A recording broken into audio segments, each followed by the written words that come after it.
Bonjour les amis, aujourd'hui nous allons faire la lecture d'un texte titré « Mon ami est un vampire ». Moi, Lucas, j'ai un ami bien spécial, Isaac. Celui-ci m'a récemment confié qu'il était un vampire.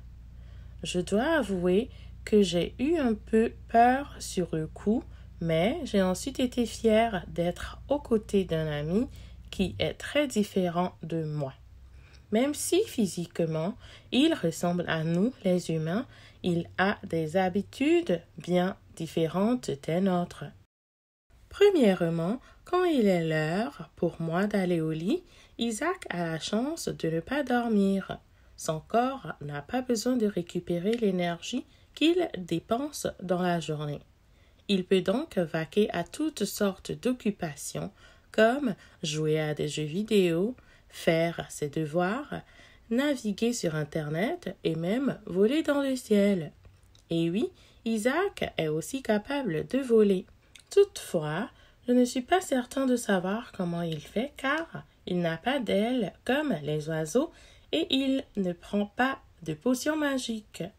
Deuxièmement, mon ami se nourrit seulement d'aliments déshydratés comme ceux que les astronautes mangent lorsqu'ils partent en mission dans l'espace. C'est un régime très particulier, mais il peut aussi manger à l'occasion la même nourriture que nous afin de tromper les humains. Par exemple, quand il dîne à l'école ou chez un ami, il prend volontiers une pointe de pizza ou une salade. Seulement, cette nourriture ne lui permet pas de conserver l'énergie dont il a besoin pour effectuer ses activités quotidiennes. Troisièmement, pour pénétrer dans un nouvel endroit, il doit y être invité, sinon il demeure sur le seuil de la porte. Les vampires sont des personnes extrêmement polies. De plus, Isaac peut se promener en plein jour et éviter d'être brûlé par le soleil grâce à une bague spéciale qu'il porte au doigt en tout temps. Ce bijou capte les rayons du soleil et empêche donc Isaac d'être réduit en cendres. Quatrièmement, Isaac possède un pouvoir magique que les autres vampires n'ont pas. Il peut se déplacer d'un endroit à un autre simplement en claquant des doigts.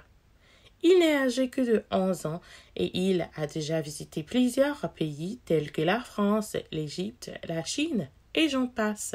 Ses parents ont aussi un pouvoir particulier.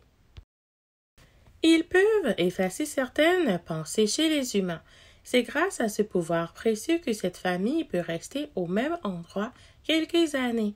Dès que certaines personnes ont des doutes sur eux, ils suppriment l'événement qui peut leur causer problème. Cinquièmement, Isaac n'a pas vraiment 11 ans. En réalité, il a environ 1500 ans. Les gens qui deviennent des vampires conservent l'apparence qu'ils avaient au moment de leur transformation. En toutes termes, ils ne peuvent plus grandir ni vieillir. Si un humain est transformé en vampire durant sa jeunesse, il aura l'apparence d'un enfant pour l'éternité.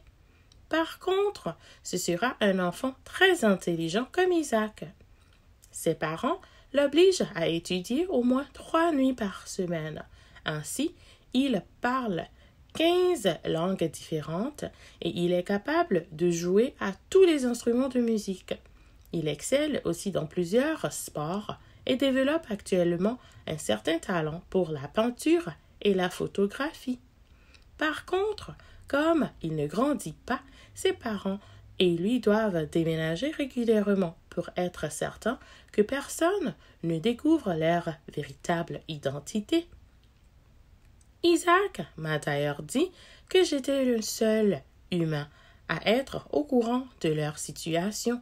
Je crois que je suis important pour lui et que nous garderons contact très longtemps. Pour terminer, mon ami est un vrai Louis Cyr. Il a une force herculéenne. Je vous le jure, il m'a déjà montré sa force en soulevant un autobus d'une seule main. En plus de pouvoir se déplacer d'un endroit à un autre facilement et de pouvoir voler, Isaac peut aussi se déplacer comme un courant d'air Impossible de le voir passer quand il décide de faire une course. Avec toutes ces aptitudes, il est normal que je caresse le rêve un jour de devenir, moi aussi, un vampire. J'espère que vous avez aimé cette histoire autant que moi, alors bonne lecture et à la prochaine. Au revoir.